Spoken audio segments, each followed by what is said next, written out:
Alors les amis, comment allez-vous? J'espère que vous allez super bien. En tout cas, moi, je me porte très bien. Et comme vous le savez, c'est un réel plaisir d'être devant vous pour vous partager des informations de qualité.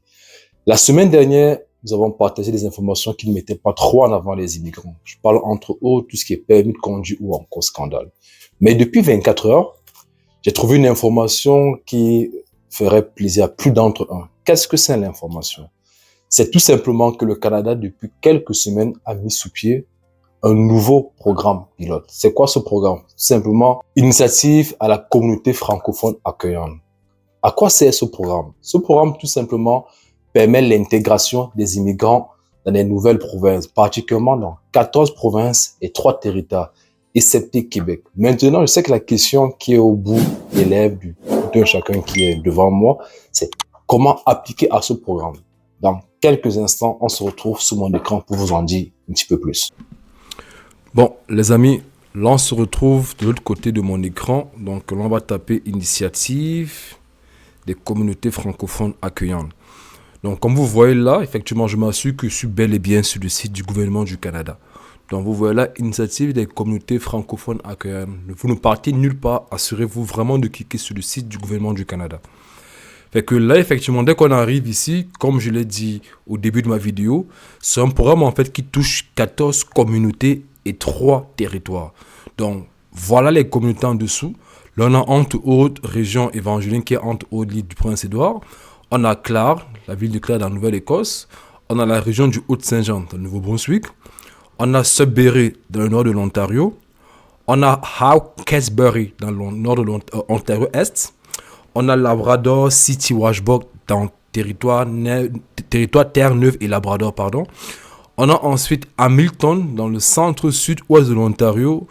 On a après région de la Rive-Seine, Manitoba. On a Moselle-Jean, Gravebrook. On a Yellowknife. On a Colombie-Britannique. On a Alberta. On a Yukon. On a Nunavut. Donc là, je viens de vous présenter, on va dire, 3, 6, 9, 12, 14 provinces. Donc, dépendamment de votre profession, je vous conseille de partir dans chaque province et de vous assurer effectivement que dans chaque province, vous respectez les conditions requises. Donc là, dans cette vidéo, je veux prendre au hasard. Disons qu'on va s'intéresser à Manitoba. On va cliquer sur le Manitoba en question. Donc je clique sur le Manitoba. Ok, vous voyez le Manitoba est situé à moins d'une heure de Winnipeg, la région des rivières, blablabla. Et on y retrouve une panoplie de services francophones tels que des services de loisirs, de santé communautaire facilitant l'intégration des nouveaux arrivants. Donc ici, qu'est-ce qui nous intéresse ici? Vous en doutez forcément bien, c'est la section emploi. Parce que comme vous le savez très bien, pour ceux qui sont à l'extérieur du Canada, pour facilement immigrer au Canada, c'est pas deux façons.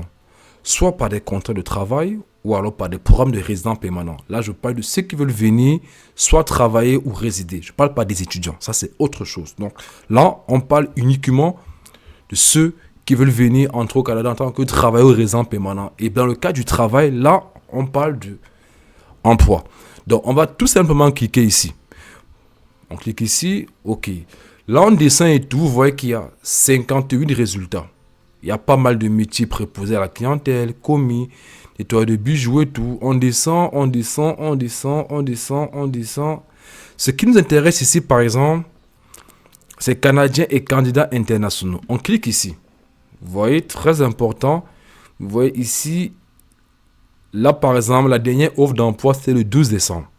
Lorsqu'on clique ici sur nettoyage de bijoux, on parle ici, il recherche 3 personnes. Il y a 3 postes vacants. Il recherche 3 personnes. On descend, on dit qui peut postuler pour cette offre d'emploi. C'est très très important les amis. Avant de postuler, descendez toujours à la fin de cette page pour voir qui a la possibilité. Car ça ne sert à rien d'aller et de postuler comme ça. Sinon, vous perdez votre temps. Là, l'employeur s'adresse à qui? Aux citoyens canadiens et résidents permanents temporaires du Canada et autres candidats détenant ou ne détenant pas un permis de travail canadien valide. Là, il s'agit de qui? Là, on parle des personnes qui sont à l'extérieur du Canada, en Afrique, au Maghreb, en Europe, wherever. Donc là, il y a trois postes disponibles, on rentre et tout, on regarde. Ce qui nous intéresse, actuellement, nous sommes le 23 décembre, donc minimalement, il faudrait regarder pour tout ce qui concerne autour du mois de décembre. Plus plus c'est récent, plus c'est intéressant. Là, on se rend compte que dans cette province, il n'y a pas beaucoup d'offres d'emploi. Là, on va partir regarder une autre province, par exemple. Là, on était dans le Manitoba et tout. On va par exemple regarder à Hamilton. Donc là, on touche dans la province du Manitoba. Là, on regarde dans Hamilton, qui est entre autres dans le centre-sud-ouest de l'Ontario. Comme j'ai dit, la même chose pour de la culture générale et tout. Vous pourrez partir après par la suite, visiter par exemple la page web de la communauté francophone de Hamilton accueillante et tout. C'est très important, comme je n'arrêterai jamais de le dire. Avant d'immigrer, c'est important de prendre de l'information concernant la province. Qu'est-ce qu'ils mettent en avant? Quels sont les différents services? Ce sont les informations très importantes qui vont énormément vous aider. Donc là, je retourne sur mon écran. Ce qui est plus important, j'imagine, pour beaucoup de personnes d'entre nous, c'est tout ce qui concerne les emplois. Donc là, on va cliquer sur trouver des emplois. Là, on voit que c'est déjà beaucoup mieux, par exemple, à la province du Manitoba. Ici, on parle de 285 résultats. Mais comme je dis, attention. Vous voyez là, on se rend compte qu'il y a différents offres d'emploi qui sont mis le 23 décembre. Ça, c'est intéressant. Parce que plus, comme je l'ai dit avant, plus c'est récent, plus c'est intéressant à postuler. Car ça augmente les chances, en fait, d'obtenir, en fait, un contrat de travail. Donc, comme je dis, avant de commencer n'importe quoi, on est là pour gagner du temps. Parce que le temps, c'est de l'argent. Donc, c'est important de travailler intelligemment. Donc, qu'est-ce qu'on fait? On descend. Première des choses à faire, on passe sur Canadiens et candidats internationaux. Ça ne sert à rien de partir sur Canadiens et travail autorisé. Ça ne vous concerne pas. Donc, on va sur Canadiens et candidats internationaux. Par exemple, là, à Canadiens et candidats internationaux, on prend par exemple le cas de tuteur au niveau secondaire.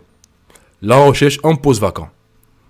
Vous lisez le descriptif, bien évidemment, vous vous assurez que vous avez les compétences, vous avez les prérequis requis, c'est très important. On descend, et là, vous voyez, c'est la même mention. Qui peut postuler pour cette offre d'emploi? Cet emploi accepte les candidatures de la part des citoyens canadiens et résidents permanents. Entre autres candidats détenant ou ne détenant pas un permis de travail canadien. Là, on s'adresse à qui? Une fois de plus, là, on parle des personnes qui sont à l'extérieur du Canada. Là, vous pouvez, par exemple, voir comment postuler. Vous voyez la date de postulation. C'est le 22 janvier 2025. Donc là, on est dans les domaines. Là, par exemple, voilà un cas très pratique. Là, vous pouvez appliquer à ce job. On clique ici sur voir comment postuler. Qu'est-ce que vous avez à faire? Juste envoyer le courriel et tout. Je vous conseille fortement de faire un CV au standard canadien. Si vous avez des difficultés, vous pouvez nous écrire. Ça nous fera un réel plaisir de vous montrer comment on procède. Et aussi faire des lettres de motivation. Très important. Donc, vous avez vu où appliquer et tout. Donc, c'est ça en question. Là, on est dans la province de Hamilton, en Ontario. On rentre un peu pour voir si on a quelque chose de récent. Bon, là, dans ce cas ici, c'est le 7 novembre. Donc, on va partir visiter un peu la page web de Ontario. On scrolle un peu, vous cherchez un emploi. On clique ici, par exemple. Vous voyez ici, par exemple, on voit qu'est-ce qu'on a ici d'intéressant. Là, c'est directeur général et tout. Bon, ça, c'est plus récent. On regarde un peu. Très important de regarder. On repart encore là, sur le site. Très important de se trouver sur le site du Canada. Quoi d'autre? On a regardé Hamilton, Manitoba. Bon, prenons un peu le cas du Saskatchewan. On regarde trouver des emplois. Là, on se rend compte qu'il n'y a que 3 résultats. Malheureusement, on voit là le 20 décembre et tout. C'est le plus récent.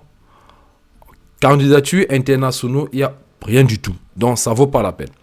Parce que, par exemple, pourquoi je dis cela? Parce qu'il y a des personnes qui ont tendance à dire qu'il faut juste appliquer. Mais non, assurez-vous toujours qu'il y a des jobs dans la section candidats et candidats internationaux. Ici, par exemple, là, on clique ici. Vous voyez, par exemple, l'employeur a bien mentionné qui peut postuler pour cette offre d'emploi. Vous pouvez postuler à cet emploi si et seulement si vous êtes canadien, résident permanent ou résident temporaire.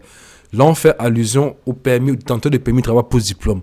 Si vous détenez un permis de travail canadien valide, après on dit, si vous n'êtes pas autorisé à travailler au Canada, ne postulez pas. Donc, les amis, ça servira vraiment à rien du tout si effectivement l'employeur a mis cela. Donc, c'est ça. On repart. C'est ça, les amis. Donc, comme vous vous rendez compte et tout, c'est ce petit programme que je voulais partager avec vous. Ça s'intitule Initiative des communautés francophones accueillantes. Donc, il touche, comme je l'ai dit avant, il touche 14 provinces et 3 territoires, excepté Québec. Donc, très important, je vous conseille vivement de jeter un coup d'œil régulièrement pour voir effectivement les offres d'emploi qui sont mises par les employeurs.